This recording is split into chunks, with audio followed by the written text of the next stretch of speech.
আসসালামু আলাইকুম। অষ্টম শ্রেণীর প্রিয় শিক্ষার্থীরা, আজকে আমরা তোমাদের বিজ্ঞান বইয়ের পঞ্চম অধ্যায় সমন্বয় ও নিঃসরণ সম্পর্কে আলোচনা করব। তো সমন্বয় ও নিঃসরণ সম্পর্কে আলোচনা করার আগে সমন্বয় কাকে বলে আর নিঃসরণ কাকে বলে এইটা সম্পর্কে জানা কিন্তু গুরুত্বপূর্ণ। তাহলে এখানে কি দেওয়া আছে? জীবের সমন্বয় একটি অতীব গুরুত্বপূর্ণ বিষয়। অর্থাৎ আমরা জীব মানে কি জানি? যাদের জীবন আছে তাদেরকে আমরা জীব বলি। তো জীবন যাদের আছে তাদেরকে যদি আমরা জীব বলি, তাহলে তাদের জন্য এই সমন্বয়টা অতি গুরুত্বপূর্ণ বিষয়। প্রাণীর মতো উদ্ভিদের বিভিন্ন কাজের মধ্যে সমন্বয় প্রয়োজন। অর্থাৎ প্রাণী যেমন আমাদের জন্য যেমন সমন্বয়টা প্রয়োজন, তেমন উদ্ভিদ অর্থাৎ গাছের জন্য কিন্তু সমন্বয়টা প্রয়োজন। জীবের মধ্যে বৃদ্ধি, প্রজনন, বংশবিস্তার, অনুভূতি গ্রহণ ও প্রতিক্রিয়া সৃষ্টি ইত্যাদি বৈশিষ্ট্য রয়েছে। অর্থাৎ জীবের মধ্যে কি, জীবে কি বাড়ে না অর্থাৎ বৃদ্ধি পায় না, তারপর প্রজনন, তারপর বংশবিস্তার অর্থাৎ দেখো কি তোমার দাদা ছিল, তোমার বাবা, তারপর তুমি এসেছো, এরকম ভাবে কিন্তু বংশবিস্তার, প্রজনন আর বংশবিস্তার একই। তারপর অনুভূতি গ্রহণ অর্থাৎ তোমাকে ধরো একজন অনুভূতি, তোমাকে একটা মশা কামড় দিছে, তারপরে তুমি সেই মশাটাকে আবার থাপ্পড় মারলে, এই যে অনুভূতিটা গ্রহণ করলে তুমি, আর সেটার প্রতিক্রিয়া হিসেবে সেই মশাটাকে তুমি কি থাপ্পড় মারলে, তাহলে কি এটা হলো সেই প্রতিক্রিয়া সৃষ্টি ইত্যাদি বৈশিষ্ট্য কিন্তু জীবের মধ্যে রয়েছে, তাই না? তাহলে এই সমন্বয়টা কি আমরা যদি বলতে পারি, জীবের শরীরবৃত্তীয় কাজের মধ্যে একটা শৃঙ্খলা আনতে হবে।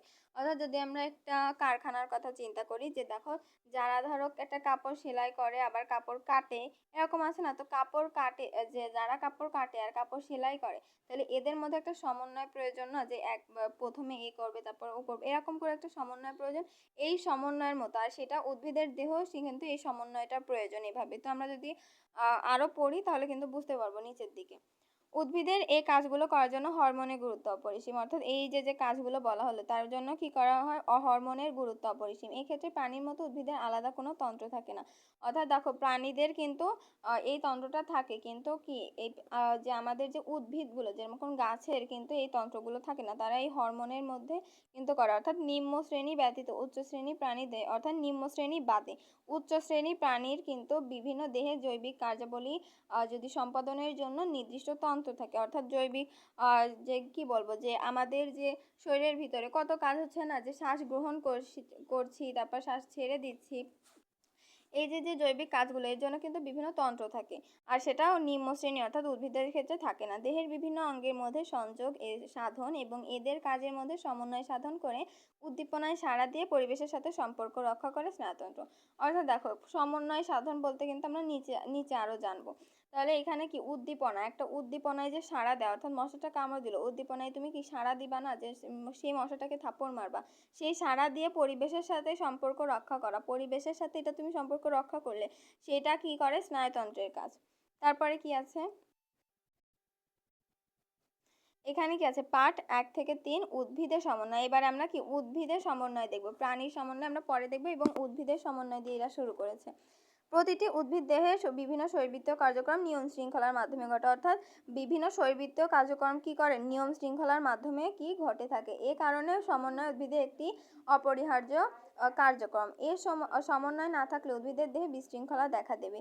উদ্ভিদের জীবনচক্রের পর্যায়গুলো অঙ্কুরোদ্গম, পুষ্পায়ন, ফল সৃষ্টি, বার্ধক্য প্রাপ্তি, সুপ্তাবস্থা ইত্যাদি একটি সুশৃঙ্খল নিয়ম মেনে চলে। অর্থাৎ দেখো প্রথমে ধরো তুমি একটা বীজ দিলে, বীজের থেকে কি অঙ্কুর হবে, অঙ্কুরের পরে কি সেটা কি পুষ্পায়ন, অর্থাৎ সেটা বড় হবে, বড় হওয়ার পরে সেটাতে ফুল হবে, তারপর সেই ফুল থেকে ফল সৃষ্টি হবে, তারপরে গাছটা বার্ধক্য প্রাপ্ত হবে, তারপরে সুপ্তাবস্থা। এটা কিন্তু একটা নিয়ম শৃঙ্খলা না, যে একটার পর একটা হবে, যে ধাপে ধাপে নিয়ম শৃঙ্খলা। এই নিয়ম শৃঙ্খলার কিন্তু এই সমন্বয়ের কারণে ঘটে। অর্থাৎ এই সমন্বয়, নিয়ম শৃঙ্খলার ভিতরে সমন্বয়টা জরুরি। এই যে সমন্বয়ের ভিতরে, সমন্বয়ের কারণে অঙ্কুরোদ্গমের পরে পুষ্পায়ন, তারপরে ফল সৃষ্টি, এগুলো হয়ে থাকে। এ কাজে আবহাওয়া ও জলবায়ুজনিত প্রভাবগুলো গুরুত্বপূর্ণ লক্ষ্য ইত্যাদি, অর্থাৎ গুরুত্বপূর্ণ লক্ষ্য করার মতো। এখানে কি উদ্ভিদের বৃদ্ধি, চলন, বিভিন্ন শরীরবৃত্তীয় কাজগুলো অত্যন্ত সুশৃঙ্খলভাবে বিশেষ নিয়ম মেনেই ঘটে। এই কাজগুলো অন্যকে একজনের বাধা দেয় না। অর্থাৎ দেখো একটা কাজকে আরেকটা কাজকে বাধা দিচ্ছে না, যদি সমন্বয় না থাকতো তাহলে কিন্তু একটা কাজের জন্য আরেকটা কাজ বাধা পেত, আর সমন্বয় আছে বলে এটা বাধা পায় না। বিভিন্ন কাজের সমন্বয় সাধন কিভাবে হয় তা বিজ্ঞানীরা জানতে চেষ্টা করেন এবং মত প্রকাশ করেন যে উদ্ভিদের বিকাশ ও বৃদ্ধি, বিভিন্ন অঙ্গ সৃষ্টি ইত্যাদি উদ্ভিদে উৎপাদিত বিশেষ কোনো জৈব রাসায়নিক পদার্থের প্রভাবে হয়ে থাকে। এটা আমার মতে তোমরা কিছু বোঝনি, কিন্তু আমি বুঝিয়ে দিচ্ছি। দেখো এখানে কি আছে? বিভিন্ন কাজ, অর্থাৎ কি উদ্ভিদের বৃদ্ধি, অর্থাৎ উদ্ভিদটা বৃদ্ধি পায় না, তারপরে কি হয়, এর যে ফল সৃষ্টি কিংবা বিকাশ কিংবা বিভিন্ন অঙ্গ সৃষ্টি, যেমন একটা ডালপালা গজালো, এই যে অঙ্গ সৃষ্টি এগুলো কিসের কারণে হয়? যে প্রাণী দেহে তো অর্থাৎ বহুকোষী প্রাণীর দেহে তো এগুলোর জন্য আলাদা তন্ত্র থাকে, কিন্তু এইটা কেন হয় উদ্ভিদের দেহে? এটা হয় যে জৈব রাসায়নিক, এক ধরনের জৈব রাসায়নিক পদার্থের প্রভাবে এটি হয়ে থাকে। আর সেই জৈব রাসায়নিক পদার্থকে ফাইটোহরমোন বা বৃদ্ধিকারক বস্তু হিসেবে আখ্যায়িত করা হয়। অর্থাৎ এখানে উদ্ভিদের বৃদ্ধি ও বিকাশ বিভিন্ন অঙ্গ সৃষ্টির জন্য কি কাজ করে? জৈব রাসায়নিক পদার্থ, বিশেষ কোনো জৈব রাসায়নিক পদার্থ, আর সেই বিশেষ জৈব রাসায়নিক পদার্থকে ফাইটোহরমোন বা বৃদ্ধিকারক বস্তু হিসেবে আখ্যায়িত করা হয়। এই যে বৃদ্ধিকারক বস্তু হিসেবে আখ্যায়িত করা হয়। ফাইটোহরমোন কোষে উৎপন্ন হয়, অর্থাৎ ফাইটোহরমোন কি করে? যে কোষে উৎপন্ন হয় এবং উৎপত্তি স্থল থেকে বাহিত হয়ে দূরবর্তী কোষের কার্যাবলী নিয়ন্ত্রণ করে। অর্থাৎ কি ফাইটোহরমোন, ধরো একটা হরমোন এখানে উৎপন্ন হয়েছে, কোষে উৎপন্ন হয়েছে, কিন্তু তার কি, তার যে কাজ কিন্তু সারা দেহের ভিতরে ছড়িয়ে সে কাজ করে, দূরবর্তী কোষের কার্যাবলীও কিন্তু সেই নিয়ন্ত্রণ করে, আর সেই ফাইটোহরমোনটাও ঠিক একই রকম। উদ্ভিদের যেসব হরমোন পাওয়া যায় তার মধ্যে অক্সিন, জিববেরেলিন ও সাইটোকাইনিন বৃদ্ধি সহায়ক এবং অ্যাবসাইসিক অ্যাসিড ইথিলিন বৃদ্ধি প্রতিবন্ধক হিসেবে কাজ করে। এখানে কি আছে? অক্সিন এবং জিববেরেলিন এবং সাইটোকাইনিন কি বৃদ্ধি সহায়ক, অর্থাৎ এটা বৃদ্ধি হতে সহায়তা করে। আর এই যে অ্যাবসাইসিক অ্যাসিড এবং ইথিলিন বৃদ্ধি প্রতিবন্ধক, অর্থাৎ বৃদ্ধি থামিয়ে দেওয়ার জন্য এই দুইটি অ্যাসিড, এবং এখানে অক্সিন এবং জিববেরেলিন আর সাইটোকাইনিন অর্থাৎ বৃদ্ধি করার জন্য যেটা বৃদ্ধি প্রতিবন্ধক হরমোন, এবং অ্যাসাইসিক অ্যাসিড এবং ইথিলিন বৃদ্ধি প্রতিবন্ধক। অর্থাৎ বৃদ্ধি প্রতিবন্ধক বলতে আমরা কি বুঝবো? যে বৃদ্ধি থামিয়ে দেওয়া, এবং বৃদ্ধি সহায়ক অর্থাৎ বৃদ্ধি কি কারক বস্তু, যেমন আমরা অ্যাক্সেসিভ বৃদ্ধি সহায়ক যেটা সেটাকে বলবো যে বৃদ্ধি করতে সাহায্য করে যে। তারপরে কি আছে? পাতায় ফ্লোরিজেন নামক হরমোন উৎপন্ন হয়, অর্থাৎ পাতায় অর্থাৎ গাছের যে পাতাটা, এই যে পাতাটা ধরো, এর মধ্যে কি ফ্লোরিজেন নামক হরমোন উৎপন্ন হয়, তা পত্রমূলককে অর্থাৎ তা পত্রমূলকে স্থানান্তরিত হয় পুত্রমূলক, অর্থাৎ পুত্রমূলককে পুষ্পমুকুলে পরিণত করে, অর্থাৎ পত্রমুকুলকে পুষ্পমুকুলে পরিণত করে এই ফ্লোরিজেন নামক হরমোন। তাই দেখা যায় ফ্লোরিজেন উদ্ভিদে ফুল উৎপন্ন করে, তাই ফ্লোরিজেন কিন্তু উদ্ভিদে ফুল উৎপন্ন করে। তারপরে কি আছে? অক্সিন। চার্লস ডারউইন এই হরমোন প্রথম আবিষ্কার করেন, অর্থাৎ চার্লস ডারউইন কিন্তু প্রথম আবিষ্কার করেন এই অক্সিন নামক হরমোনটা। সে এই অক্সিন নামক হরমোনের কি আবিষ্কারক। তিনি উদ্ভিদের ভ্রূণমুকুলাবরণীয় উপর আলোর প্রভাব লক্ষ্য করেন। অর্থাৎ ভ্রূণমুকুলাবরণীয় কি, ধরো এখানে আমি একটা গাছ, ধরো সেই ভ্রূণমুকুল, এই যে ধরো একটা সূর্য, সেই গাছের কি এই যে পাতা হয়েছে, কিন্তু এই যে ডালটা, এখানে এই ডালটা কি, এখানে কি সূর্যের আলো কি লাগছে, লাগার পরে যেদিকে লাগছে সেই দিকে বেঁকে যাচ্ছে। যদি সূর্যটা এই দিকে লাগতো তাহলে সে এই দিকে বেঁকে যেত, আর এই দিকে যদি লাগে তাহলে এই দিকে বেঁকে যাবে। তাহলে এইভাবে কিন্তু সে এই যে আলোর প্রভাবটা সে কিন্তু লক্ষ্য করে। অর্থাৎ দেখো, যদি জানালায় অর্থাৎ বারান্দায় যদি কেউ কখনো গাছ লাগাও, তাহলে কিন্তু যেদিকে সূর্যটা লাগে গাছের ওই ভ্রূণমুকুলাবরণীর উপর আলো লাগলে সেই দিকেই কিন্তু, সেই সূর্যের দিকেই কিন্তু সে কি ঘুরে যায় বা উপর সে আলোর প্রভাব লক্ষ্য করেন। যখন আলো তির্যকভাবে একদিকে লাগে, অর্থাৎ তির্যকভাবে যেই দিকে লাগে, আলোটা যেই দিকে লাগবে সেই দিকে সে আলোর উৎসের দিকে বাঁকা হয়ে বৃদ্ধি লাভ করবে। প্রকৃতপক্ষে ভ্রূণমুকুলাবরণীয় অগ্রভাগে অবস্থিত রাসায়নিক পদার্থটি ছিল বৃদ্ধি সহায়ক হরমোন অক্সিন। অর্থাৎ দেখো, এই যে ভ্রূণমুকুলাবরণীর উপর আলোর তির্যক প্রভাবটা লাগার পরে সে সেই সূর্যের দিকে কি তির্যকভাবে বেঁকে গেল, সেই বাঁকা বৃদ্ধি সেই দিকে বেঁকে কিন্তু বৃদ্ধি লাভ করলো। তাহলে অক্সিনকে বৃদ্ধি সহায়ক বলছি কেন? কারণ এটা ওইখানে ভ্রূণমুকুলাবরণীর উপর আলোর প্রভাব পড়ার কারণে সে কিন্তু ওই দিকে অর্থাৎ উৎসের দিকে বাঁকা হয়ে বৃদ্ধি লাভ করছে, তাহলে এটা এই জন্যই আমরা বৃদ্ধি সহায়ক বলি। এবং সেই ওইখানে কি ছিল, যে ভ্রূণমুকুলাবরণে কেন সে আলোর উৎসের দিকে বাঁকা হয়ে গেল? অক্সিন নামক হরমোন ছিল তার, ওই অক্সিন নামক হরমোন তার ভ্রূণমুকুলীয় অগ্রভাগে অবস্থিত ছিল, এই জন্য সে আলোর উৎসের দিকে বাঁকা হলো এবং বৃদ্ধি লাভ করলো। অক্সিন প্রয়োগে শাখা কলমে মূল গজায়, অর্থাৎ অক্সিন প্রয়োগে কি হয়? শাখা কলমে মূল গজায়, ফলের অকালে ঝরে পড়া রোধ হয়, অর্থাৎ ফলের অকালে অর্থাৎ ছোট ছোট যে ফলগুলো সেগুলো অকালে ঝরে পড়ে, যদি এগুলো কিন্তু রোধ হয় এই অক্সিন নামক যদি হরমোনটা থাকে। তারপরে কি আছে? জিবেরেলিন অর্থাৎ এখানে জিববেরেলিন আছে, আবার ইংরেজিতে জিবেরেলিন হবে। তাহলে কি আছে? চারা গাছ, বীজপত্র ও পত্রের বর্ধিষ্ণু অঞ্চলে এদের দেখা যায়, অর্থাৎ চারা গাছে, বীজপত্র এবং পত্রের যে বর্ধিষ্ণু অঞ্চলগুলো আছে এদের সেইখানে দেখা যাবে জিববেরেলিন হরমোনটা। এর প্রভাবে উদ্ভিদের পর্বমধ্যগুলো দৈর্ঘ্যে বৃদ্ধি পায়, অর্থাৎ এগুলোই দেখো, এই জিবরেলিন হরমোনটা যেখানে থাকবে সেখানে উদ্ভিদগুলো দৈর্ঘ্যে বৃদ্ধি পাবে। এই জন্যই এদেরকে সে কি বৃদ্ধি সহায়ক হরমোন বলেছে, কারণ এটা পর্বে দৈর্ঘ্যে বৃদ্ধি পাবে, অর্থাৎ লম্বায় বৃদ্ধি পাবে। এই জন্যই এদেরকে সহায়ক হরমোন বলা হয়েছে, বৃদ্ধি সহায়ক। এজন্য খাটো উদ্ভিদে এই হরমোন প্রয়োগ করলে উদ্ভিদটি অন্যান্য সাধারণ উদ্ভিদ থেকে লম্বা হবে। যেহেতু এটা বৃদ্ধি সহায়ক হরমোন, সেহেতু যদি একটা খাটো উদ্ভিদে সেটা যদি প্রয়োগ করা হয় এই হরমোনটা, তাহলে উদ্ভিদটি কি সাধারণ যে উদ্ভিদ থেকে কি অধিক লম্বা হবে। এই জন্যই কিন্তু আমাদের এটাকে কি এই যে অক্সিন, জিবেলিন, এগুলোকে কিন্তু আমরা বৃদ্ধি সহায়ক হরমোন বলি। বীজের সুপ্তাবস্থা কাটাতে এদের কার্যকারিতা আছে। বীজের সুপ্তাবস্থা কাটাতে মানে কি, অর্থাৎ বীজের যে সুপ্তাবস্থা, বীজ থেকে তাড়াতাড়ি অঙ্কুরোদ্গম হবে, অর্থাৎ বীজটা তাড়াতাড়ি অঙ্কুরিত হবে। এই যে সময়টা, এই সময়টার যে দীর্ঘ না হওয়া, অর্থাৎ এই সময়টা তাড়াতাড়ি অঙ্কুর হওয়া, যে বীজ দিলাম তারপর তাড়াতাড়ি অঙ্কুর হয়ে গেল, এরকম। এইগুলো সুপ্তাবস্থা কাটাতে, অর্থাৎ তাদের যে এই যে পর্বমধ্যগুলো ধীরে হওয়াতে এটা কাটাতে কিন্তু এই কার্যকারিতা রয়েছে এই জিবেরেলিনের। তারপরে কি আছে, ইথিলিন। ইথিলিন এই হরমোনটি একটি গ্যাসীয় পদার্থ, এটি ফল পাকাতে সাহায্য করে। অর্থাৎ এই লাইনটা পড়ার পর অনেকে ভাবছো যে তাহলে এই যে ফরমালিন জাতীয় যেগুলো দিয়ে এগুলো গ্যাসীয় পদার্থ যদি দেওয়া হয় তাহলে ফল পাকাতে সাহায্য করে, এটা ক্ষতিকর। কিন্তু এটা সেই হরমোন না, এটা হলো ইথিলিন হরমোন, যেটা এখানে প্রাকৃতিকভাবে জাস্ট করা হয়। তো সেই হরমোনটি কি একটা গ্যাসীয় পদার্থ, এটি ফল পাকাতে সাহায্য করে এবং এটা উপকারী। এই হরমোন ফল, ফুল, বীজ, পাতা ও মূলেও দেখা যায়। এটা ফলের মধ্যে, ফুলের ভিতরে, বীজের বা পাতা বা মূলের মধ্যে এই হরমোনটি অর্থাৎ ইথিলিন নামক হরমোনটি দেখা যায়। ইথিলিন বীজ এবং মুকুলের সুপ্তাবস্থা ভঙ্গ করে, অর্থাৎ বীজ তাড়াতাড়ি অঙ্কুরিত হওয়া, তারপর মুকুল থেকে তাড়াতাড়ি ফল হওয়া, এগুলো কি অর্থাৎ এগুলো ধীরে হওয়াটা ভঙ্গ করে, মানে তাড়াতাড়ি হওয়ার জন্য সহায়তা করে। চারা গাছের কাণ্ডের বৃদ্ধি ঘটিয়ে চারা গাছকে লম্বা হতে সাহায্য করে, অর্থাৎ কাণ্ডের কি করতে হবে, বৃদ্ধি ঘটায়, অর্থাৎ এটা লম্বা করে। তার মানে ইথিলিনও কিন্তু সে লম্বা করতে, অর্থাৎ যে বৃদ্ধি ঘটিয়ে চারা গাছকে লম্বা হতে সাহায্য করে। ফুল এবং ফল সৃষ্টির সূচনা করে।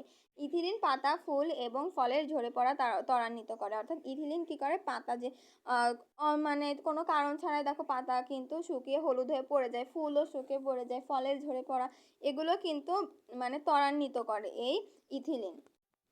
তারপরে কি আছে যদি আমরা দেখি, চলন। অর্থাৎ চলন মানে কি, আমরা স্বাভাবিকভাবে চলন মানে চলা, অর্থাৎ কি চলা মানে এটা। এবার উদ্ভিদের ক্ষেত্রে এটার বৃদ্ধি পাওয়া। উদ্ভিদ ও অন্যান্য জীবের মতো ক্ষমতা সম্পন্ন, অর্থাৎ দেখো ক্ষমতা সম্পন্ন যদি না হতো তাহলে কি সূর্যের আলো একদিকে পড়ার কারণে সেই সূর্যের আলোর দিকে এগিয়ে যেত না, যেত না। তাহলে এটাও কিন্তু অনুভূতি ক্ষমতা সম্পন্ন। এজন্য অভ্যন্তরীণ এবং বহির উদ্দীপক, অর্থাৎ জীবের ভিতর এবং বাহিরে থেকে উদ্ভিদ দেহে যে উদ্দীপনা সৃষ্টি করে তার ফলে উদ্ভিদে চলন সংঘটিত হয়। এসব চলনকে ট্রপিক চলন বলে। অর্থাৎ দেখো বৃদ্ধি যদি আমরা দেখি, অনুভূতি সাধারণত গাছ হাঁটে না বলে অনেকে ভাবতে পারো যে এটা অনুভূতি ক্ষমতা সম্পন্ন না, কিন্তু তুমি যদি একটা ঘরের ভিতরে সেই গাছটাকে রেখে দাও আর একটা জানালা যদি খুলে দাও, সেই জানালার দিকে তুমি যদি 1 মাস পরে যাও বা কয়েকদিন পরে যাও, সেই জানালার দিকে কিন্তু সে মুখ করেছে, মানে মুখ করে সেই আলোর উৎসের দিকে বাঁকা হয়ে কিন্তু সে বাড়ছে, ঠিক আছে। তো এই জন্যই কিন্তু আমরা ক্ষমতা সম্পন্ন বলবো। তারপরে কি আছে, এখানে একটা পরীক্ষা আছে, আলোর প্রতি উদ্ভিদের সাড়া দেওয়ার পরীক্ষা। তো এটা কেমন, যে জানালার পাশে যেটা বললাম, এই যে জানালার পাশে এই যে এখানে রেখে দিয়েছে একটা টব, এবার জানালার যেদিকে আলো আসছে, এদিকে আলো আসছে সেই দিকে কিন্তু ও বেঁকে যাচ্ছে, ও কিন্তু এই দেখো যদি দেখি এই গাছটা কিন্তু এই দিকে বেঁকে আসছে না, এই দিকে বেঁকে আসছে না, ও কিন্তু আলো যদি জানালা যদি এখানে একটা থাকতো তাহলে কিন্তু ও এই দিকে বেঁকে আসতো, কিন্তু জানালা যেহেতু এখানে নেই সেহেতু কিন্তু জানালা কোনখানে আছে, জানালা এইখানে আছে, সুতরাং জানালার দিকে এভাবে বেঁকে যাবে। তো এই পরীক্ষাটা হলো এরকম। তারপরে যদি আমরা দেখি হরমোনের ব্যবহার, অর্থাৎ হরমোনের যে ব্যবহারটা সেটা দেখব।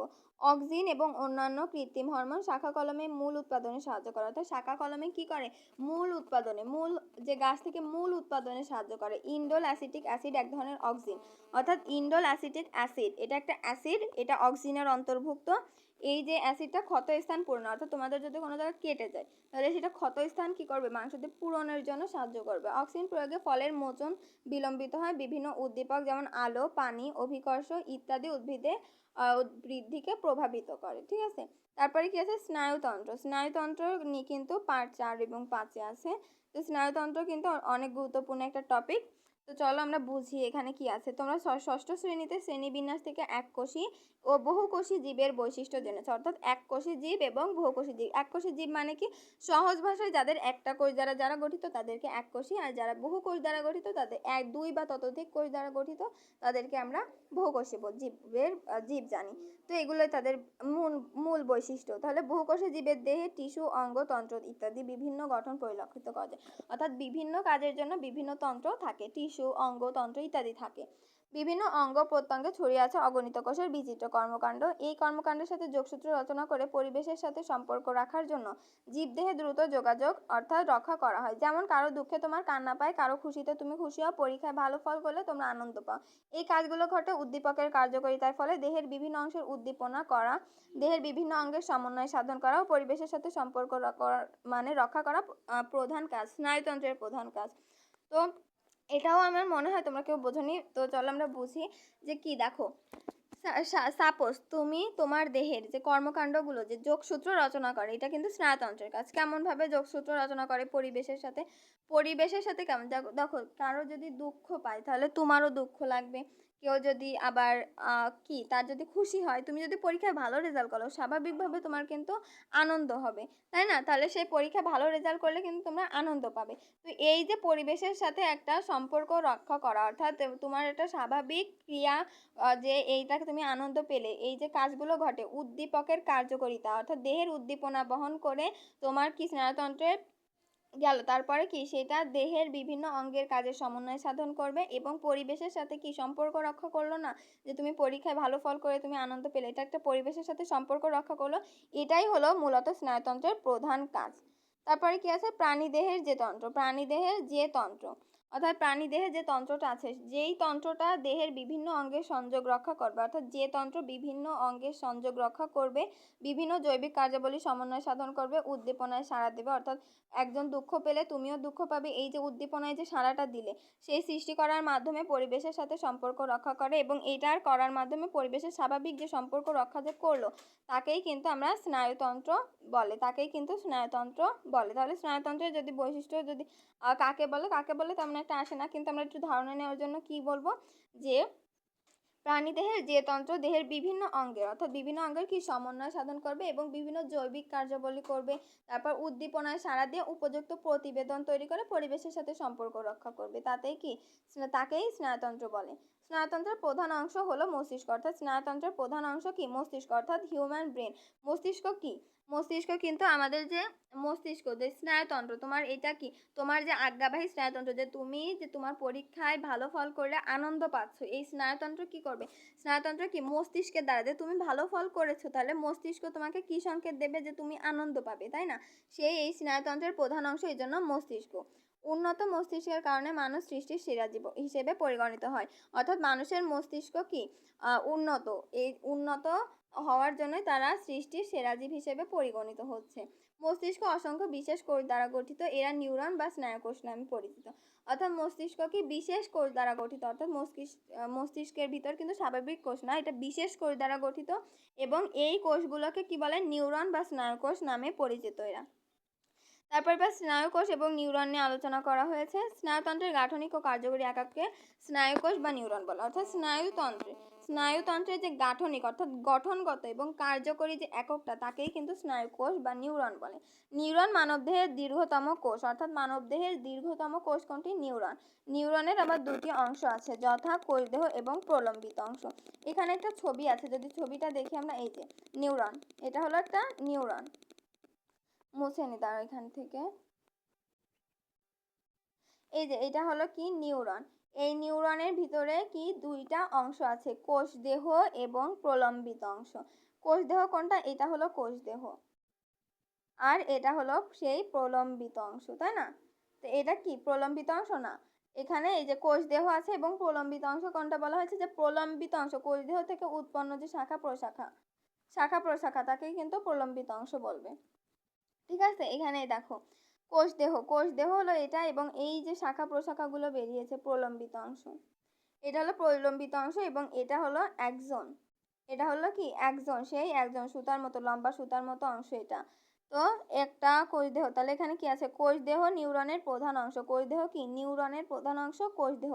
অর্থাৎ দেখো একটা নিউরনের কি প্রধান অংশ কি, এই যে কোষ দেহ, অর্থাৎ দেহটা না থাকলে কি নিউরন থাকবে, নিউরন থাকবে না। তারপরে কি, কোষ দেহ বিভিন্ন আকৃতির হয়, গোলাকার, ডিম্বাকার, নক্ষত্রকার।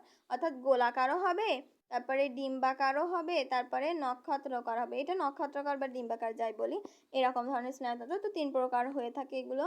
তারপর কোষ দেহ কোষ আবরণী, সাইটোপ্লাজম এবং নিউক্লিয়াস দ্বারা গঠিত। অর্থাৎ কোষ দেহ কি দ্বারা গঠিত, সাইটোপ্লাজম এবং নিউক্লিয়াস দ্বারা গঠিত। এই কোষে সেন্ট্রিওল থাকে না, এজন্য এরা বিভাজিত হয় না।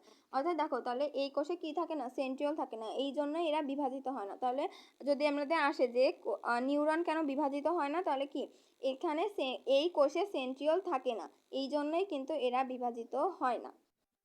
অর্থাৎ কোষ দেহ কোষ আবরণী, সাইটোপ্লাজম ও নিউক্লিয়াস দ্বারা গঠিত। এই কোষে সেন্ট্রিওল থাকে না বলে তাই তারা কোষের মতো, অন্যান্য কোষের মতো বিভাজিত হয় না। তারপরে কি, সেই প্রলম্বিত অংশ, যেটা বলেছিলাম যে কোষ দেহ থেকে যে শাখা প্রশাখাগুলো বেরিয়েছে তাকে প্রলম্বিত অংশ বলে।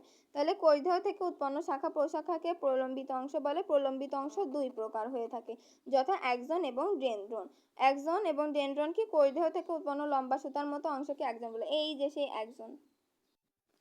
দেখো কি বলেছে, এর মধ্যে প্রকারভেদ আছে। যেমন দেখো, এখানে এটা কোষ দেহ, কোষ দেহ, তারপরে যে শাখা প্রশাখা এটাকে বলা হয় প্রলম্বিত অংশ।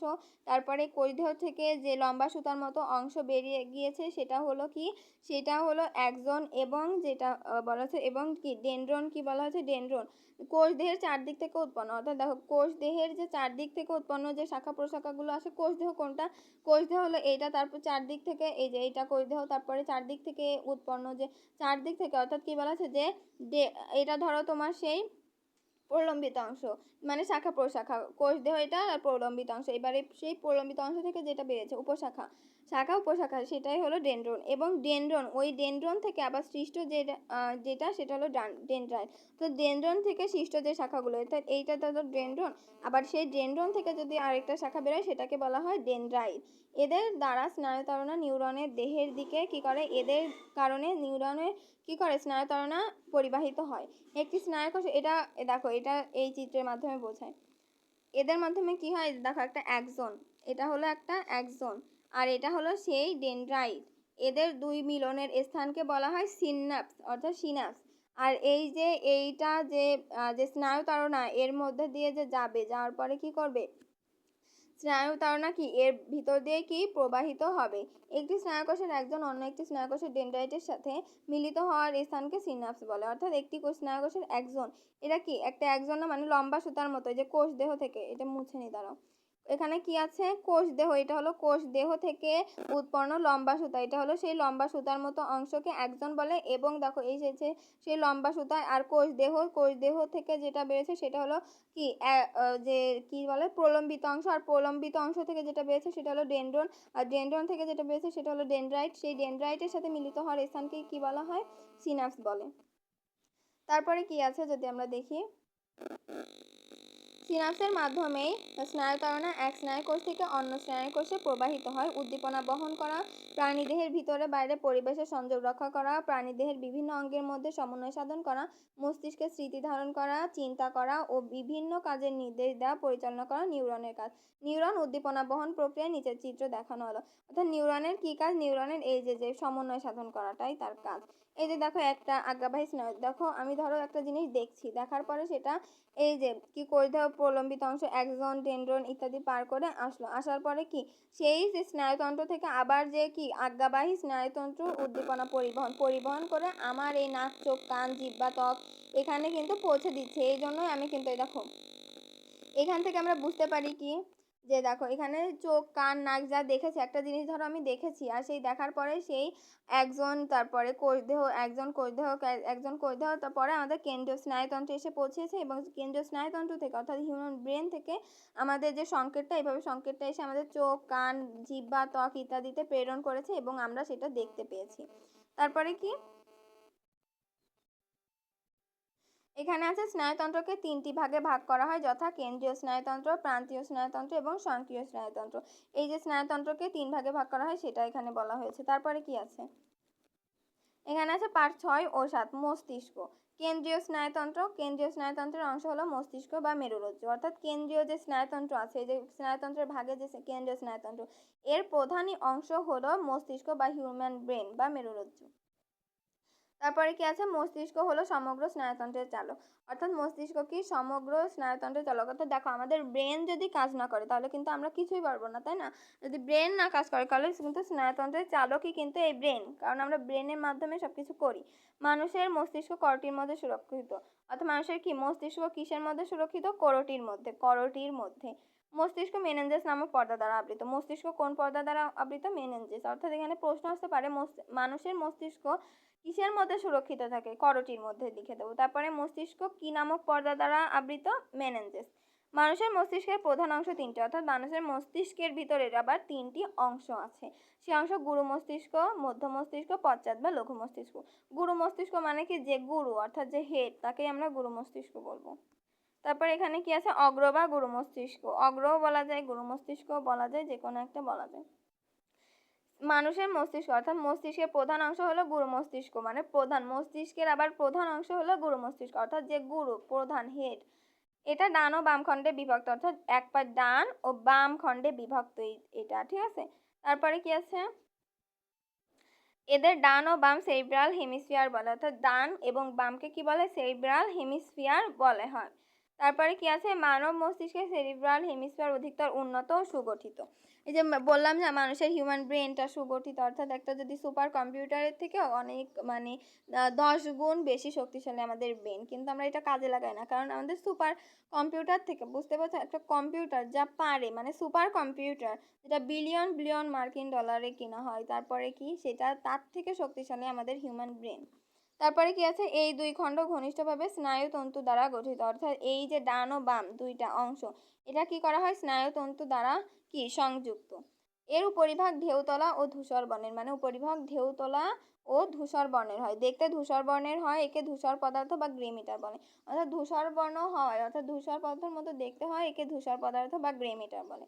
গুরু মস্তিষ্কের অন্তঃস্থল অর্থাৎ ভিতরে কেবল স্নায়ুতন্তু থাকে, আর স্নায়ুতন্তুর রং সাদা, এই জন্য একে হোয়াইট ম্যাটার বা শ্বেত পদার্থ বলে। অর্থাৎ এখানে যদি আমরা বলি যে কেন এখানে মস্তিষ্কে এখানে যে বাইরের অংশকে ঢেউতলা মানে দেখতে, মানে কিসের জন্য গ্রে ম্যাটার বলা হয় বাইরের অংশটাকে, তখন আমরা দেবো উপরিভাগ ঢেউতলা ও ধূসর বর্ণের, দেখতে ধূসর বর্ণের হওয়ায় একে ধূসর পদার্থ বা গ্রে ম্যাটার বলে। আবার যদি বলি গৌর মস্তিষ্ক অন্তঃস্বরের মধ্যে কেন আমরা এটাকে হোয়াইট ম্যাটার বলি, ভিতরের স্তরের নাম হোয়াইট ম্যাটার বা শ্বেত পদার্থ বলি। যদি আমরা বলি গুরু মস্তিষ্কের অন্তঃস্বরে কেবলমাত্র স্নায়ুতন্ত্র থাকে আর স্নায়ুতন্ত্রের রং সাদা, তাই মস্তিষ্কের ভিতরের স্তরের নাম শ্বেত পদার্থ বা হোয়াইট ম্যাটার। শ্বেত পদার্থের ভিতর দিয়ে স্নায়ুতন্তু এক স্থান থেকে অন্য স্থানে যায় ধূসর পদার্থের কয়েকটি বিশেষ আকারে। অর্থাৎ এখানে কি করে? এই যে ভিতরে যেটা আছে, অর্থাৎ শ্বেত পদার্থের ভিতরে কি ভিতর দিয়ে আগাবাহী যে স্নায়ুতন্তুগুলো যাওয়া আসা করে। অর্থাৎ এখানে কি আছে? স্তরের ভিতরে আকারে স্নায়ুকোষ দেখা যায়, এগুলো স্নায়ুকোষ দেখা যায়। এই স্নায়ুকোষগুলো গুরু মস্তিষ্কের বিভিন্ন অংশে গুচ্ছ বেঁধে স্নায়ুকেন্দ্র সৃষ্টি করে। অর্থাৎ দেখো, স্নায়ুকোষ এই যে গুরু মস্তিষ্কের ভিতরে ধরো একটা দুইটা স্নায়ুকোষ আছে, এবং গুরু মস্তিষ্কের এবারে বিভিন্ন স্তরে সেই একটা দুইটা তিনটা চারটা করে, একটা দুইটা তিনটা চারটা করে এক একটা স্নায়ু কেন্দ্র সৃষ্টি করেছে। ঠিক আছে, এটাই বলা হয়েছে এখানে। তারপরে যদি আমরা দেখি কি আছে, এগুলো বিশেষ বিশেষ কর্মকেন্দ্র হিসেবে কাজ করে। অর্থাৎ এই কেন্দ্রটা বিশেষ বিশেষ কর্মকেন্দ্র অর্থাৎ কাজের কেন্দ্র হিসেবে কাজ করে। দর্শন অর্থাৎ দেখা, শ্রবণ, শোনা, ঘ্রাণ নেওয়া, চিন্তা, চেতনা, আমরা যে ব্রেনের ভিতরে চিন্তা করি, স্মৃতি অর্থাৎ আমরা একটা পড়া মুখস্থ করি তাহলে সেটা স্মৃতিতে গেঁথে যায়। তারপর জ্ঞান অর্জন করি, বুদ্ধি, আমাদের যে বুদ্ধির মাধ্যমে বিভিন্ন সমস্যা সলভ করি, বিবেক, তারপর পেশি চালনার ক্রিয়াকেন্দ্র এই গুরু মস্তিষ্ক অবস্থিত। মানে বুঝতে পারছো গুরু মস্তিষ্ক কত কিছু নিয়ন্ত্রণ করে।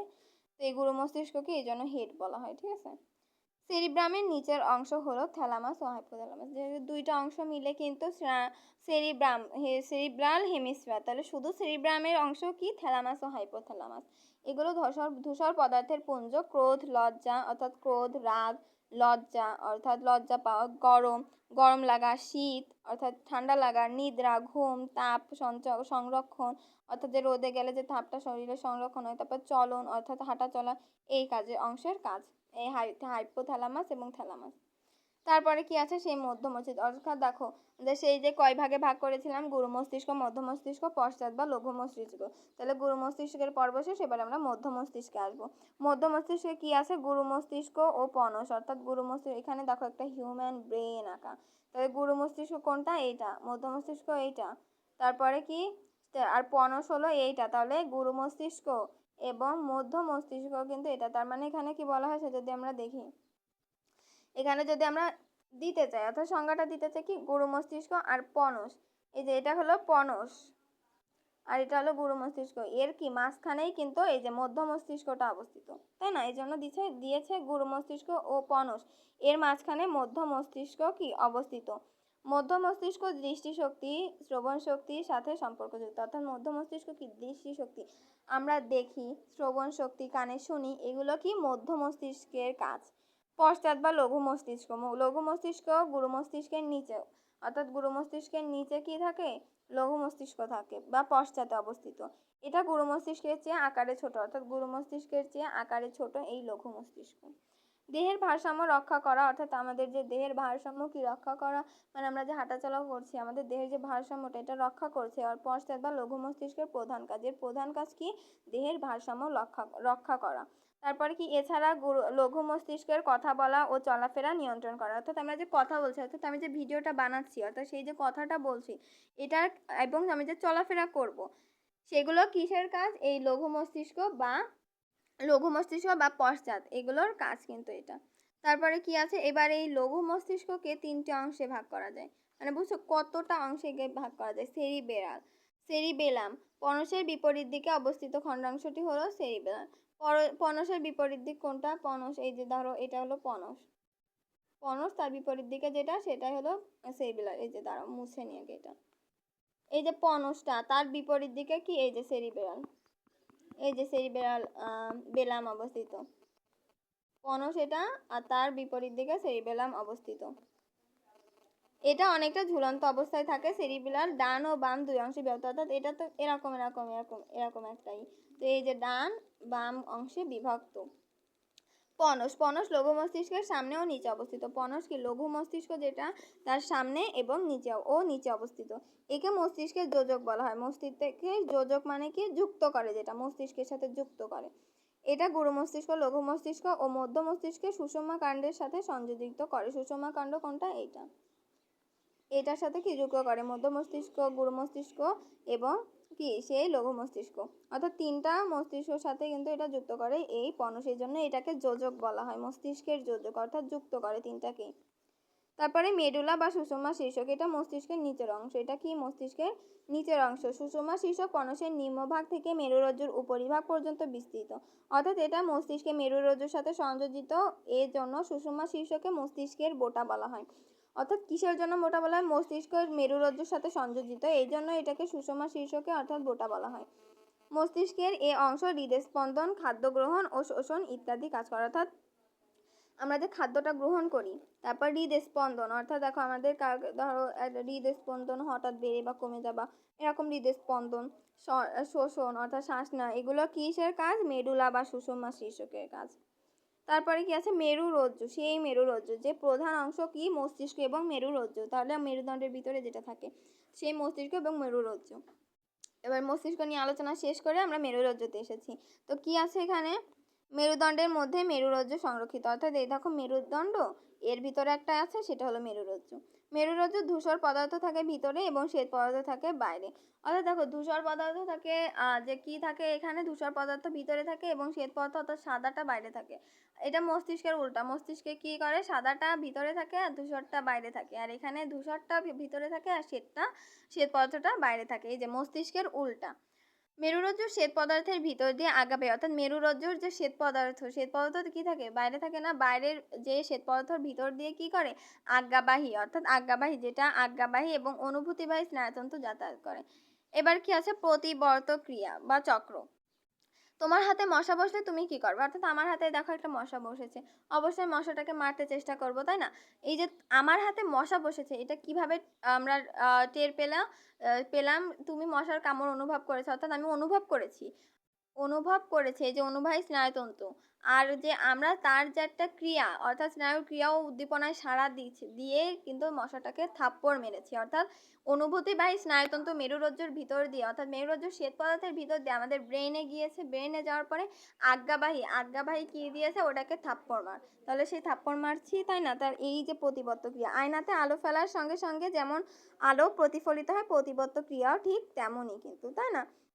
যে সাথে সাথেই কিন্তু আমরা সেটা নিই, কিন্তু এটা অনেক তাড়াতাড়ি হয়, এর জন্য কিন্তু আমরা এটা বুঝতে পারি না। অনেক কাজ কিন্তু এটা অনেক 1 সেকেন্ড এরও কম সময় 1 মুহূর্তের ভিতরে হয়ে যায়। তারপরে কি আছে, প্রতিবত্ত ক্রিয়া ঘটে স্নায়ু তাড়নার তাৎক্ষণিক কার্যকারিতার ফলে, অর্থাৎ তাৎক্ষণিক কার্যকারিতার ফলে এই প্রতিবত্ত ক্রিয়া ঘটে।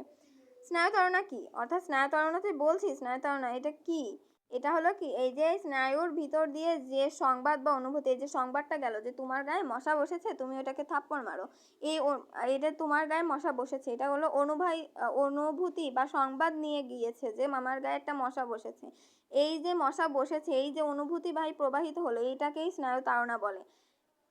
তো আমার যেমন হাতে মশা কামড় দিলে মশা তাড়িয়ে দেই, অথবা পায়ে পিন ফুটলে আমরা নিমেষে তা সরিয়ে নেই। এটা কিভাবে ঘটে? হাতের উপর মশা বসে স্নায়ুর গ্রাহক প্রান্তের উদ্দীপক হলো মশা, অর্থাৎ স্নায়ুর কি গ্রাহক, অর্থাৎ যার জন্য আমরা যাচ্ছি, অর্থাৎ যে আমাদের এখানে বসেছে, এই জন্যই তো আমরা ওটাকে মারবো, সেই মশার গ্রাহক উদ্দীপক হলো মশা। এর উপস্থিতি অনুভব করার সঙ্গে সঙ্গে কোষ প্রান্তের সারা জাগে, অর্থাৎ কোষ প্রান্তে কি জাগে, সারা জাগে, এবং মশাটাকে তাড়িয়ে দিই, অর্থাৎ মেরে ফেলি। অর্থাৎ কোষ প্রান্তে চলে আসে যে তুই ওটাকে মার, আর আমরা সেটাকে মেরে ফেলি। এ সকল ক্রিয়া যেন অজ্ঞাতসারে আপনা আপনি হয়ে থাকে। এরূপ যে ক্রিয়া অনুভূতির উত্তেজনা দ্বারা উৎপন্ন হয়, মস্তিষ্ক দ্বারা চালিত হয় না, তাকেই প্রতিবত্ত ক্রিয়া বলে। অর্থাৎ এগুলো কি আমাদের যে উত্তেজনা দ্বারা অনুভূতি, অর্থাৎ এটা কি করছে, আমাদের কোষের ভিতর দিয়ে যাচ্ছে, এটা আমরা আজ্ঞাবাহী অনুভূতি করছি, এটা মস্তিষ্ক দ্বারা চালিত হচ্ছে না, এটাকে প্রতিবত্ত ক্রিয়া বলে। তারপরে কি, প্রতিবত্ত ক্রিয়ার আবার অংশ কয়টি? 5টি। এটা কি, এটা হলো গ্রাহক অঙ্গ, অর্থাৎ যেটা থাকে সেটা গ্রাহক অঙ্গ, অনুভূতিবাহী স্নায়ু, প্রতিবত্ত কেন্দ্র, তারপরে আজ্ঞাবাহী স্নায়ু, সাড়া প্রদানকারী অঙ্গ। অর্থাৎ এটা কিন্তু গ্রাহক অঙ্গ, অর্থাৎ যেখানে আমাদের সেই জিনিসটা বসেছে, গ্রাহক অঙ্গ। অনুভূতিবাহী স্নায়ু, অর্থাৎ মশাটা বসেছে, সেটার অনুভূতিটা আমার যে প্রতিবত্ত কেন্দ্রে পৌঁছাতে হবে, সেইটা অনুভূতি কেন্দ্র, আর প্রতিবত্ত কেন্দ্রে পৌঁছিয়েছে, এবং প্রতিবত্ত কেন্দ্র কি আজ্ঞাবাহী, মানে মশাটাকে মার, সেই আজ্ঞাবাহী স্নায়ু আর সাড়া প্রদানকারী অঙ্গ। এই যে মশাটাকে মারতে বললো এবং আমার অঙ্গ কি সাড়া প্রদান করে সেটাকে মারলো, সেটা হলো সাড়া প্রদানকারী অঙ্গ। তাৎক্ষণিক আত্মরক্ষার জন্য কোনো অঙ্গের তড়িৎ ক্রিয়ার নাম প্রতিবত্ত ক্রিয়া। উদাহরণ, আগুনে হাত লাগা বা পিন ফোটা মাত্র টেনে নেওয়া, চোখে প্রখর আলো পড়া মাত্র চোখের পাতা বন্ধ করা। এগুলো কয়েক সেকেন্ডও লাগে না, তাড়াতাড়ি হয়ে যায়। এটা হলো সেই মানবদেহের প্রতিবত্ত চক্র। ঠিক আছে, গ্রাহক অঙ্গ, এই যে এখানে ত্বক বা গ্রাহক অঙ্গ, মশাটা বসেছে, মশাটা বসার পরে কি করেছে, অনুভূতিবাহী স্নায়ু পৌঁছে দিচ্ছে, তারপরে পৌঁছে দেওয়ার পরে গ্রে ম্যাটার বা হোয়াইট ম্যাটার দ্বারা যাচ্ছে, আজ্ঞাবাহী স্নায়ু এসে ত্বকটাকে থাপ্পড় মারছে। ঠিক আছে, তারপরে কি বলছে, ব্যাখ্যা। হাতের চামড়ায় পিন ফোটা মাত্র অনুভূতি স্নায়ু পিন ফোটার যন্ত্রণা গ্রহণ করলো, অর্থাৎ হাতে যখন আমার পিনটা ফুটলো, সেটা কি অনুভূতিবাহী স্নায়ুতন্ত্র কি পিন ফোটার যন্ত্রণাটা গ্রহণ করলো, পিন ফোটার যন্ত্রণা গ্রহণ করে ওই যন্ত্রণাটা তাড়না অনুভূতি স্নায়ুতন্ত্রের মাধ্যমে, ওই যে মেরুরজ্জুর যে শ্বেত পদার্থের মাধ্যমে সেই তাড়নাটা কি অনুভূতিবাহী স্নায়ুকোষ থেকে আজ্ঞাবাহী স্নায়ুকোষে প্রবাহিত হয়েছে। আজ্ঞাবাহী স্নায়ুতন্ত্রে প্রবাহিত হওয়ার পরে কি সেই আজ্ঞাবাহী কোষে মানে এবার পেশিতে প্রেরণ করছে। আজ্ঞাবাহী কি প্রেরণ করছে, যে ওই পিনটা সরিয়ে নেয়, আর সেই ফলে পেশি সংকুচিত হয়েছে এবং যন্ত্রণার উৎস থেকে হাত ছড়িয়ে নিয়েছে। ঠিক আছে, এটাই বলা হয়েছে। এখানে অত্যন্ত জটিল একটি প্রক্রিয়া সহজ করে বর্ণনা করা হলো। আসলে পিন ফোটার যন্ত্রণার সঙ্গে সঙ্গে বেশ কিছু অনুভূতিবাহী স্নায়ু উদ্দীপনা গ্রহণ করে, সেই উদ্দীপনা অনেকগুলো পরস্পর সংযোজিত করে স্নায়ুকোষের মাধ্যমে অনেকগুলো আজ্ঞাবাহী কোষে প্রবাহিত হয়। এসব আজ্ঞাবাহী মানে স্নায়ু পেশিতে উদ্দীপনা বহন করে, হাত সরিয়ে নেয়, অনুভূতি মস্তিষ্কেও পৌঁছায়, ফলে কি ঘটছে তা জানতে পারে। অর্থাৎ এটা মস্তিষ্কেও পৌঁছায়, এজন্য হিউম্যান ব্রেনটা কি যে ঘটলো আমার দেহে, তাই আমাদের বুঝতে সাহায্য করে। প্রতিবত্ত ক্রিয়া একটি সমন্বিত কার্যক্রম। প্রতিবত্ত ক্রিয়ার যে 5টি অংশ কাজ করে, তাদের যে কোনো একটির অভাবে কাজটি সঠিক হতে পারে না। অর্থাৎ দেখো, যদি আমার ধরো এই যে এখানে একটু স্কিপ করে আগে চলে যাই, দেখো গ্রাহক অঙ্গ যদি না থাকে তাহলে অনুভূতিটা আসবে কোথা থেকে? আবার যদি গ্রাহক অঙ্গ থেকে অনুভূতিবাহী স্নায়ু না থাকে প্রতিপত্র ক্রিয়ায় যাবে কি করে? আবার যদি গ্রাহক অঙ্গ থাকলো, অনুভূতিবাহী স্নায়ুতন্ত্রও থাকলো, প্রতিপত্র ক্রিয়া কেন্দ্র থাকলো, কিন্তু যদি আজ্ঞাবাহী না থাকে তাহলে সেই আজ্ঞাবাহীটা আমাদের দেহে আসবে কি করে? আবার সব থাকলো, সাড়া প্রদানকারী অঙ্গ থাকলো না, তাহলে সাড়াটা প্রদানকারী চটটা মারবো কি করে? ঠিক আছে, এই জন্য একটা যদি অনুপস্থিত থাকে এই কাজটা আর হবে না। আশা করি বুঝতে পেরেছো। তারপরে কি আছে? রেচনতন্ত্র, অর্থাৎ রেচনতন্ত্র কি? আমরা নাক দিয়ে নিঃশ্বাস ছাড়ি না কার্বন ডাই অক্সাইড। অতি গরমে আমাদের গা ঘামে, অর্থাৎ গরমে কি আমাদের গা ঘেমে যায় না? এগুলো রেচন পদার্থ। অর্থাৎ রেচন পদার্থ হলো সেই সব পদার্থ যেগুলো দেহের জন্য ক্ষতিকর এবং অপ্রয়োজনীয়। কার্বন ডাই অক্সাইড সব থেকে দূষিত বায়ু, ঠিক আছে? তাহলে সেই কার্বন ডাই অক্সাইড তারপর ঘেমে যায়, সেটা কিন্তু ক্ষতিকর এবং অপ্রয়োজনীয়, এটার কোনো প্রয়োজন নেই। রেচন বলতে দেহের বর্জ্য পদার্থ নিষ্কাশন বোঝায়, অর্থাৎ সেই কি শ্বাস ছাড়ছি, নিঃশ্বাস নিয়ে কার্বন ডাই অক্সাইড ছেড়ে দিচ্ছি, অতি গরমে গা ঘেমে যাচ্ছে, তাহলে আমাদের শরীর থেকে কি সেই অপ্রয়োজনীয় পদার্থ কি নিষ্কাশন হয়ে যাচ্ছে, মানে ছেড়ে দিচ্ছি শ্বাসটা, আবার ঘেমে যাচ্ছে, অর্থাৎ শরীর থেকে বেরিয়ে চলে যাচ্ছে, সেই যে ব্যবস্থাকে বোঝাই হলো সেই রেচন। তারপর বিপাকের ফলে পানি, কার্বন ডাই অক্সাইড, ইউরিয়া প্রভৃতি দূষিত পদার্থ দেহে প্রস্তুত হয়, অর্থাৎ বিপাকের ফলে এগুলো প্রস্তুত হয়। এগুলো নিয়মিত ত্যাগ না করলে স্বাস্থ্যহানি ঘটে। এই সব দূষিত পদার্থ দেহে জমে বিষক্রিয়া দেখা দেয়, অর্থাৎ এগুলো যদি ত্যাগ না করা হয় তাহলে কি, অর্থাৎ তুমি যদি ভাবো কার্বন ডাই অক্সাইড ত্যাগ করবা না, ঠিক আছে, তাহলে কিন্তু হবে না। তাহলে এটা কি বিষক্রিয়া দেখা দেবে, আর বিষক্রিয়া দেখার আগেই তুমি মারা যাবে, ঠিক আছে। এর ফলে মৃত্যুও ঘটতে পারে। এ সকল বর্জ্য পদার্থ নিষ্কাশন নিঃশ্বাস বায়ু, ঘাম ও মূত্রের সাথে দেহের বাইরে চলে যায়। ফুসফুস, চর্ম ও বৃক্ক এই তিনটি রেচন অঙ্গ। অর্থাৎ ফুসফুস মানে কি? শ্বাসটা ছাড়ছো, ফুসফুসে গ্রহণ করে ফুসফুস থেকে সেই শ্বাসটা ছেড়ে দিচ্ছ। চর্ম এবং বৃক্ক এই তিনটি কিন্তু তোমার রেচন পদার্থ। কার্বন ডাই অক্সাইড ফুসফুসের মাধ্যমে, লবণ জাতীয় ক্ষতিকর পদার্থ চর্মের মাধ্যমে, অর্থাৎ দেখো কি করে, কার্বন ডাই অক্সাইড কিন্তু ফুসফুসের মাধ্যমে এবং লবণ জাতীয় ক্ষতিকর পদার্থ চর্মের মাধ্যমে, অর্থাৎ চামড়ার মাধ্যমে বের করে দিচ্ছে। বৃক্কের মাধ্যমে নাইট্রোজেন তরল দূষিত পদার্থ পরিত্যক্ত হয়। তারপরে কি বলা আছে, এই দেখো নাইট্রোজেন তরল, অর্থাৎ নাইট্রোজেনের যে তরলটা সেটা কি হচ্ছে, নাইট্রোজেনের যে তরলটা সেটা দূষিত পদার্থ যার মধ্যে পরিত্যক্ত হচ্ছে, এবং ক্ষতিকর পদার্থ কি চামড়ার মাধ্যমে সেই ক্ষতিকর পদার্থটা চলে যাচ্ছে। তারপরে মূত্রের মাধ্যমে দেহে শতকরা 80% নাইট্রোজেন ঘটিত বর্জ্য পদার্থ পরিত্যক্ত হয়। তাহলে এই যে প্রধানত বৃক্ককেই এজন্য রেচনাঙ্গ হিসেবে, যেহেতু 80% হয়ে যাচ্ছে আর 20% এগুলোর মাধ্যমে হয়, এজন্য রেচনাঙ্গ হিসেবে বিবেচনা করা হয়। যে তন্ত্র রেচন কার্যে সাহায্য করে তাদেরকে রেচনতন্ত্র বলে। অর্থাৎ দেখো যে তন্ত্র রেচন কার্যে সাহায্য করবে তাকেই রেচনতন্ত্র বলা হবে। তারপরে ঘর্ম বা ঘাম, অর্থাৎ ঘামিনা সেই হিসেবে বলা হয়েছে। মানবদেহের বহিরাবরণ চর্ম ও ত্বক। ত্বকে অসংখ্য ক্ষুদ্র ক্ষুদ্র কি আছে, ছিদ্র থাকে, এগুলো হলো লোমকূপ, অর্থাৎ যেখান থেকে লোমটা বেরিয়ে যাবে সেটাই হলো লোমকূপ। এই সকল লোমকূপ দিয়ে ঘাম বের হয়। এই ঘামে সাধারণত পানি সাথে লবণ এবং কার্বন ডাই অক্সাইড থাকে, অর্থাৎ ঘামে কি কি থাকে, লবণ থাকে সামান্য, তারপরে কার্বন ডাই অক্সাইড থাকে এবং অন্যান্য ক্ষতিকর অপ্রয়োজনীয় পদার্থ থাকে। তারপরে কি আছে, মূত্র। বৃক্ককে মূত্র তৈরির কারখানা হিসেবে অভিহিত করা হয়। দেহের পেছনের দিকে মেরুদণ্ডের দুই পাশে দুইটি বৃক্ক থাকে।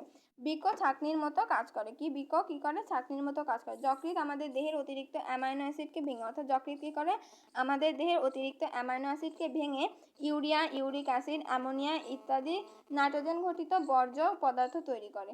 এগুলো দেহের জন্য ক্ষতিকর, অর্থাৎ এই যে যেগুলোর কথা বলা হয়েছে এগুলো দেহের জন্য ক্ষতিকর। বৃক্ক রক্ত থেকে অর্থাৎ রক্তের ভিতরে যে ক্ষতিকর পদার্থ আছে সেগুলো ছেঁকে নেয়। এই ক্ষতিকর পদার্থসমূহ পানির সাথে মিশে হালকা হলুদ বর্ণের মূত্র তৈরি করে এবং ইউরেটারের মাধ্যমে মূত্রথলিতে জমা হয় এবং নির্দিষ্ট পর মূত্রের বেগ অনুভূত হয় এবং তারপরে কিন্তু সংকোচন বা প্রসারিত পেশি এবং প্রয়োজনে পেশি সংকোচন ও প্রসারণের ফলে দেহ থেকে নির্গত হয়। তাহলে এই যে তারপরে কিন্তু আমাদের অধ্যায়টা কিন্তু শেষ, এবং নতুন শব্দ যা শিখেছি এর মধ্যে কিন্তু আমরা সবগুলোই বলতে গেলে পারি, কারণ সবগুলোর বর্ণনা কিন্তু আমি দিয়ে দিয়েছি। তো আজকের ভিডিওটি এই পর্যন্ত, দেখা হবে পরের ভিডিওতে। ভিডিওটি যদি ভালো লাগে অবশ্যই লাইক, কমেন্ট, শেয়ার এবং সাবস্ক্রাইব করে পাশে থাকবেন। ধন্যবাদ সবাইকে।